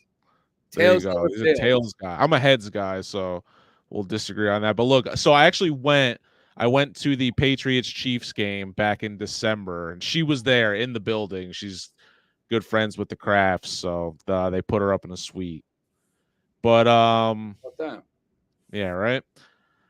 I guess having a sellout world tour has its perks, but look at this. Just how do you feel about that? Now, if you can't see, these are just 2 Taylor Swift fans that bought tickets to the Patriots Chiefs games. They weren't even Chiefs fans. I can tell you from being there, the Pats fans not very welcoming towards the Swifties. They felt like it was another. Basically, it was like they had 2 fan groups, the Chiefs. So for the home team, obviously not the best season for the Pats. It was getting a little hostile in there. And in a former episode we did, I can see if we can pull it up, but there was a girl who basically got offended because the Patriot fans were heckling her and giving her shit for being a Taylor Swift fan. And she's like, hey, I'm not rooting against the Patriots. I'm rooting for the Chiefs. And they were basically like, doesn't really matter. You're rooting against the Patriots, so you're fair game. How do you feel about that with just having a, I guess, Taylor Swift fan attending a football game and then not appreciating getting the heckling from the first thing is like the home NFL fans came out and said like, there was like $314 million spent by Taylor Swift fans or something in merchandise. My best friend who was there with me, he says, I remember that pick. It was painful. So yeah, it's there's stories come out where there's some dad's like has got an 8-year-old daughter and she never she's playing with ponies or whatever, and all of a sudden she's like, Dad, I want to watch the game with you because I'm interested in NFL now. So like stuff like that's pretty cool. Like it's a new generation of fans. I love that stuff. I heard a couple stories like that are cool. Yeah, like, it's just getting, the Reddit groups are pretty interesting where all these people are like, what's going on with like the touchback when the ball went through, and like somebody was like, they were all trying to figure out what the hell's going on. I mean, it's if you're like a cynic, you kind of think this is all a an act, like a psyop. Yeah, it's whatever, and it's part of this whole thing and whatever. But I mean, the NFL, these sports start, they're going to need some new fans. I mean, obviously, women and young girls, the NFL probably could use. I mean, they're starting to drift towards other sports, and you see it in soccer. Sometimes you go to the games, people are mad because like, I'll get a ticket to an away match. Like, how the hell did you get it? I can't get a ticket. I'm like, look, man, I have money and I paid for the I paid over. About fans give you shit like not a Man U fan not from me over as, there. Not like, me as much because I go to so many matches, but like, I saw the other day and some American was in like head to toe. Like when you go to away matches, you don't wear like your colors. Like you wear, you wear, there's like an out, you wear a black hoodie and whatever, black jacket and jeans and stuff like this. Like you're not supposed to wear. Definitely not like the NFL. Well, it's the games are your stands are segregated. Like you can't sit if you're an away fan. You can't sit with they'll throw you out. Like you're in your own section. I kind of like that though. You can only go in and like you can only go in. Like they can't get to you. You can't walk around the stadium. So you have your own entrance. You can only get in, and like they can't get to you there. So it's they don't really want they don't want the away fans in the home end because the home end's supposed to be for the home supporters. So. But now lately, it's not the case because they're selling to foreign people coming over from wherever.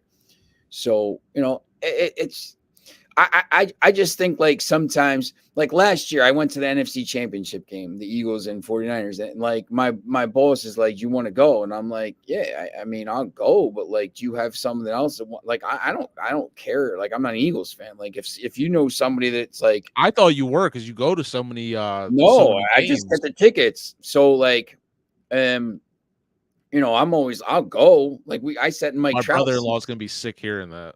I sat in Mike Trout seats. We were on the field for the Washington game.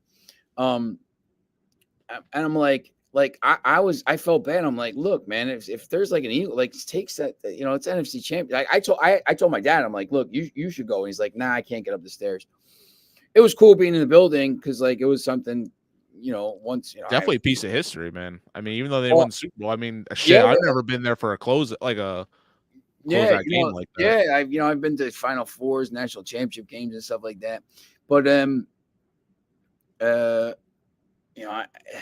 part of it is like, look, you should probably know a little bit about the sport you're going to watch. Like, don't just show up and say like clueless stuff like that. I mean, you got to have like, you're sitting around people that are like, why are you heckling me? Because you're wearing a Kansas City. Like, what are you talking about? Like, Yeah, like, what no. planet are you on? Like, you're not. But it's just like they don't understand, and like someone should someone's got to when that happens, like I think, look, you got to be like, listen, here's the deal. Like, I know you probably don't like, maybe you don't understand it because you're just new to the sport or something like that. And I think like if you just like get on them and like don't like explain why, like this is why why we're doing it. Like this is, oh, okay, I get it now. Like I'm still gonna wear my Kansas City shirt, whatever. But like you can't just show up to like a Eagles game wearing like a Giants or Cowboys thing and think like, oh, like what planet are you on? Like I can't like imagine if I would have got off the train in Leeds last year. I went to Leeds away, which we don't. What's that? Leeds United. Leeds and Manchester, the like going back to the 1600s, the white roses and the red roses, like they hate each other. I've heard about that. They sing about our plane crash in 1958 where our players died, and our fans are singing about the two Leeds fans who got stabbed to death in Turkey. Like it's nasty, Oh my gosh. nasty. Yeah, it's nasty stuff. So if I would have worn like red, as soon as I got off the train, they would have killed. Like they would have like The hooligans. Yeah, they would attack me.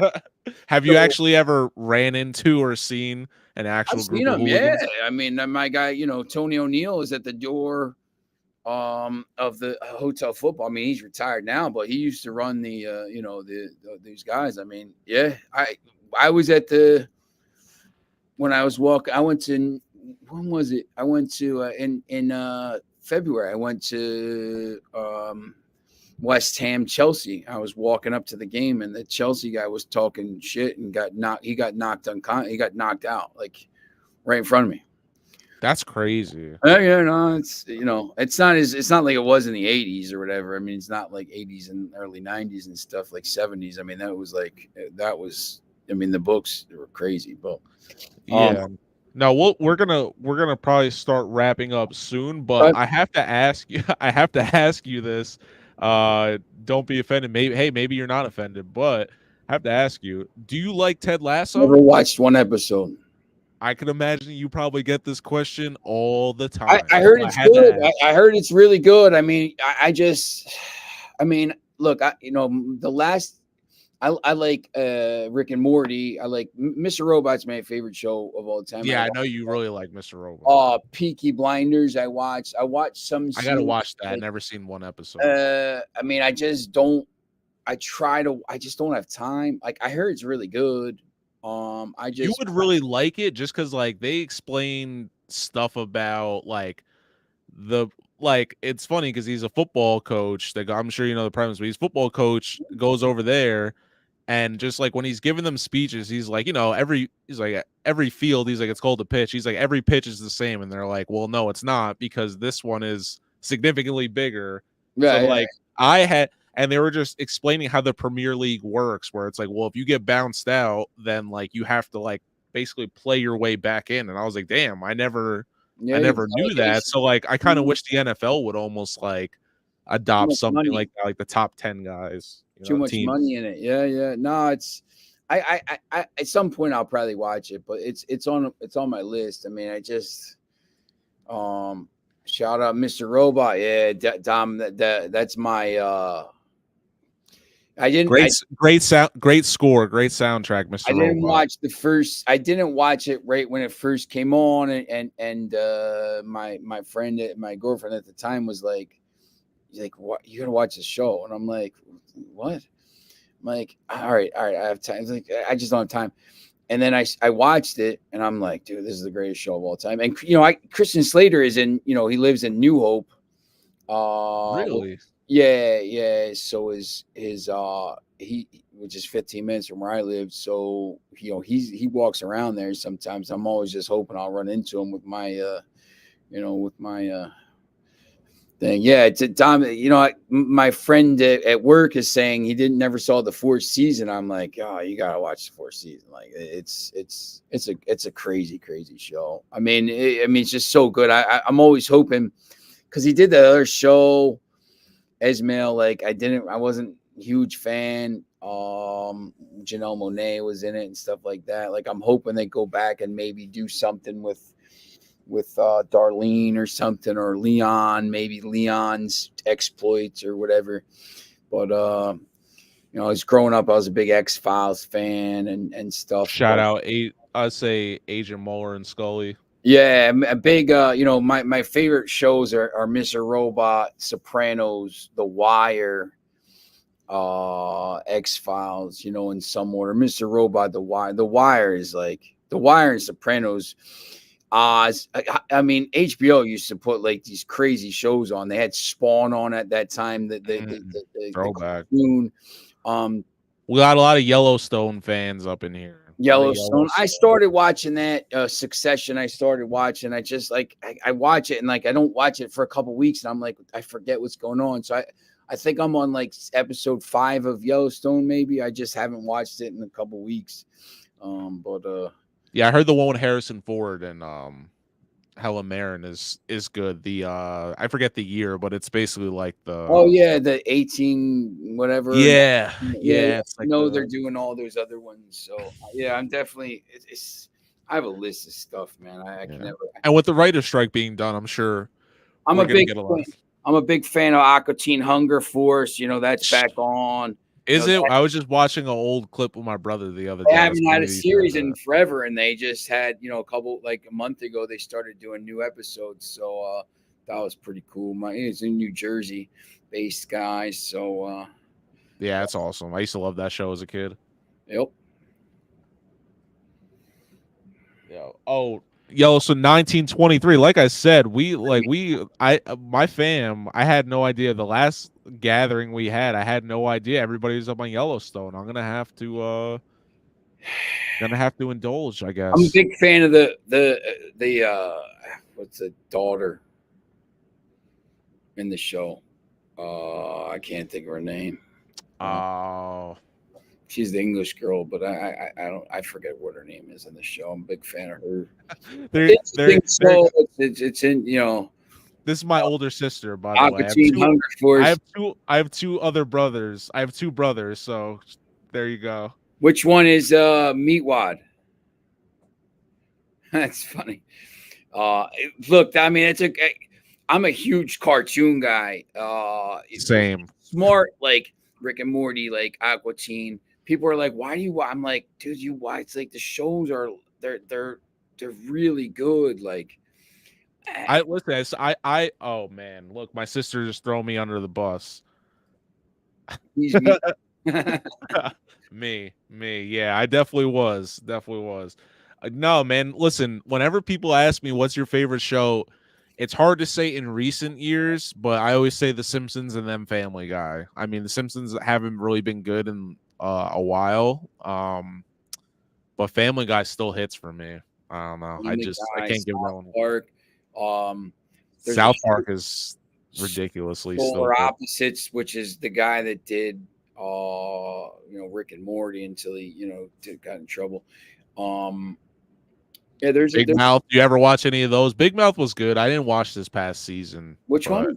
It's called Big Mouth. It was on Netflix. No. With Nick Kroll. Yeah, Big Mouth and Human Resources was pretty good. I didn't see the recent season with either of them, but I like those. A big just going to live action. I love it's kind of a guilty pleasure, but I legit just like it. Cobra Kai. I can't wait for their writer's I was a strike. big fan of what Tyler the Creator's show. They had that Loiter Squad. Loiter Squad, man. Man. I was a huge fan of that. That was like an acid. All the Adult Swim stuff, man. I just think all that stuff is, these guys are pretty talented. There were some. You should. Have you ever heard of YOLO Crystal Fantasy? You should check that one out. That's pretty funny. Check it out. It's on Max too. So. Okay. Yeah. All right. We still have more to talk about. Like I said, we're gonna bring you back on though, because we have a whole week before the Super Bowl kicks off, and we just have a lot more that we can dig into. And like I said, I want to save your predictions for next week. And all your betting stuff, because trust me, I know some people are gonna tune in, and like I said, Sean. Yeah, we got nice with it, man. He's nice with it. Yep. Yeah. We got some stuff, and then we got the Champions League coming up the following week after that, the round of 16. So we'll have a lot of Champions League and Europa League. So we'll have a lot of soccer as well too. So. All right. So I'll get up with you. I'm going to close out the show, but just one more time, I just want to give a shout out to Sean. And like I said, he is the Premier League master, certified genius. You can follow him at the Prodigal Sean on Twitter, as a very successful podcast, but we'll definitely have you back on. Thank you so much, man, for popping on short notice. You're welcome. Yeah, definitely. Anytime. I'll see you next week. Yeah, for sure. Can't wait to have you back on, man. Take care. All right. See you. All right. Sean Miller. Appreciate him coming back on. Coming on, man. It's been a while. Like I said, we've worked in the past together, worked side by side with each other. But just Bobby, give the man his flowers. I'll tell you when I've had enough. Whoops.